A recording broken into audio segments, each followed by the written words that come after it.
Okay, so welcome back to my crazy life. This is part, I think, 4.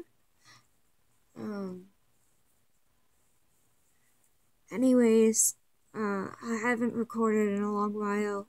I've had a lot of really, really bad days. Today was one of the worst. Today I am suffering. I'm in a lot of pain just from the fibromyalgia, and it's like everything that touches me hurts. So I've spent the majority of today trying to figure out a way to not hurt as bad. So I've spent it on my feet, pacing, sitting down, laying down, rolling over, trying not to keep pressure in one place for too long because it hurts severely. So that is definitely not a fun thing to go through.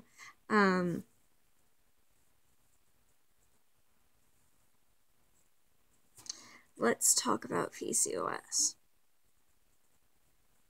Actually, I'm going to take my glasses off for this. Okay. Let's talk about PCOS. PCOS, or polycystic ovarian syndrome, happens usually, I want to say, around once you get your period to all the way to like 50 or more. I think it's basically more because it's a hormone imbalance problem. This means that you can grow an excess of hair, a lot of hair. So if you notice that you start getting more chin hairs than usual, you're getting a really bad mustache, hairy chest, that's basically to do with your hormones and how much you're creating. So that's basically polycystic ovarian syndrome. Now what it does, besides getting the hairs and stuff like that, it is basically cysts on your ovaries. Now,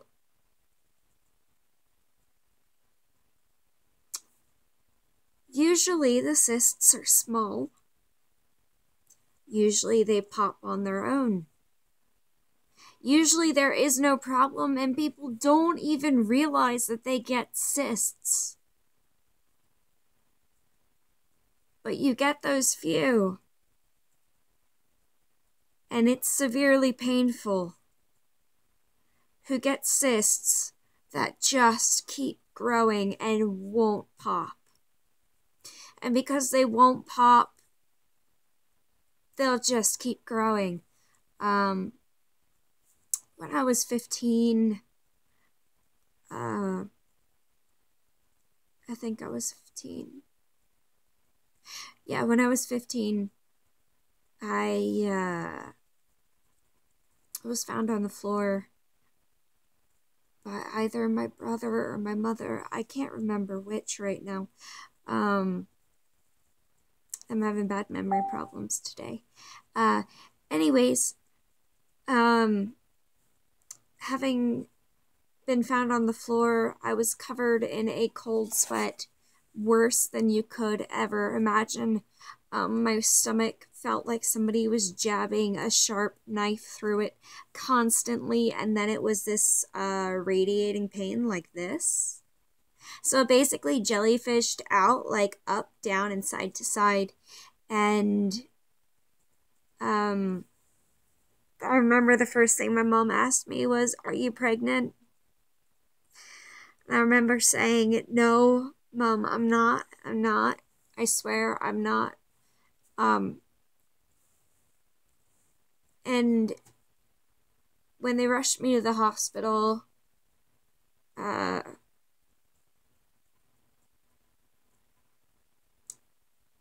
they did an ultrasound of my stomach, and they found out that your ovaries are about like that small. I had a cyst on an ovary that small, this big. So, with that being said, it needed to be surgically removed. They let me and my mother make the call on what to do next. And it was so excruciating. I think I went home for about maybe 2 or 3 or 4 days, and then I went straight back to the emergency room because the pain was so unmanageable. Anyways, we opted for surgery, and when I was on that table, I was passed out. They were doing their thing. Well, my appendix looked like it was going to rupture, so they took that out at the same time. So they did an emergency appendectomy on your right side, which is where your appendix is, if anybody didn't know that. And then the cyst was on my left side. So when I woke up in recovery, they told me they took the cyst out. But my mom was rubbing my shoulder and she said, "Alyssa, honey, they had to take out your appendix." And I didn't know what that meant. Really, I was 15. So I looked at my mom and I said, "Put it back. I want it back. Put it back. I want my appendix back." And I was literally angry coming down from this anesthesia. I had no idea what I was talking about, but I really wanted that appendix, apparently. So that was a very unfun tidbit about what was going on. It was easily a joke. And it was good to get comic relief after everything had been said and done. So they also told me that it was good that we made the call to take it out because it would have strangulated my fallopian tube. And therefore, if it would have continued, I would have had to have a hysterectomy. I would have had to have a hysterectomy if they hadn't have taken it out when I asked them to. Mind you, I was 15 at the time, which is a really kind of abnormal age for somebody to get ovarian cysts. It's a genetic condition. My mother has it. Her mother has it, which means if I have a girl, whenever I decide to get pregnant, she's gonna have it. It's just what it is. Hopefully it'll skip. But, sometimes you gotta look at your parents and you gotta thank them for whatever bad crap that they gave you, because now you can say, this is your fault. For something, in a joking manner, of course. But I've been dealing with ovarian cysts my entire life so far, and they're excruciatingly painful. The treatment for them is birth control. So if you have birth control in your system 24/7, then you don't have time to ovulate, which is the release of hormones. Therefore, you can just get the shot and it'll completely block that. So no cysts will form. Well, I got tired of getting a shot in the behind every 3 months, and I got the Nexplanon, which is the bar. You can see it poking right here. It goes from here to here on my arm. You can see the top of it there and the bottom of it there. So that is a interesting thing to get done. It's every 3 years. It is birth control. It is hormonal birth control to kind of like counterbalance. But yes, people do take birth control at an early age for something other than they just want to be sexually active. I had no intention on being sexually active when I was 15. I had no intention on getting a cyst on my ovary and therefore continuing that cycle because that Depo-Provera shot had about a 3-week gap between when I can get my next one and when this one wears off. So I suffered with cysts and it was excruciating. I would pass out continuously. So that being said, that's the fun little tidbit about PCOS. It is a very, if you don't catch it, it can cause some serious internal damage. Like mine caused free-floating fluid in my abdomen, which could have stressed any one of my organs out, and therefore vice versa. If you think you have it, I recommend going to the doctors and talking about it. I wouldn't want you to sit there and just suffer, because it is and will only continue to get worse unless you find treatment of somehow. And treatment for every person is going to be different case by case. So it is what it is. So that's the end of the PCOS, or polycystic ovarian syndrome.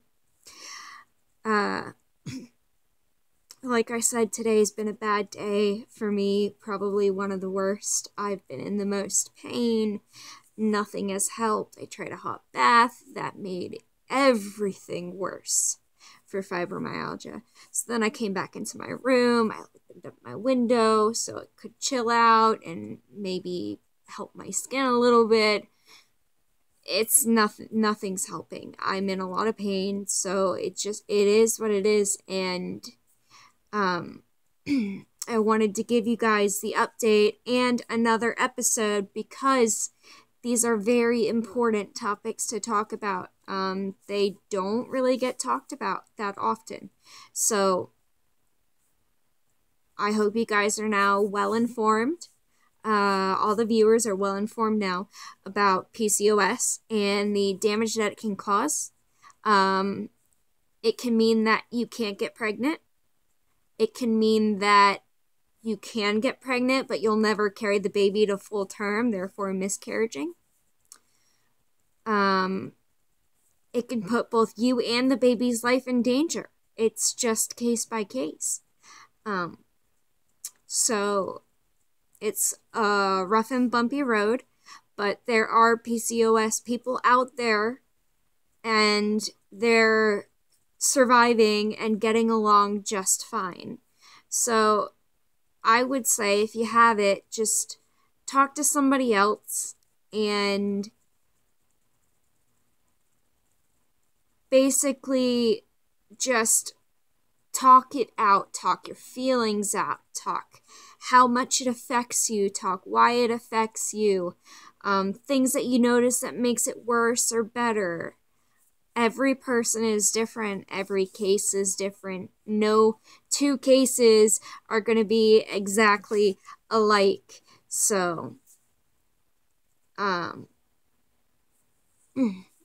be back tomorrow and with a couple more updates. So after this video, I am going to be starting just like a daily life thing. So, and it's going to be like a daily life thing on how everything that I'm going through affects me as a person. So stay tuned to see that. I will probably post at the end of the night. So I hope you guys sleep good, and I'll catch you tomorrow.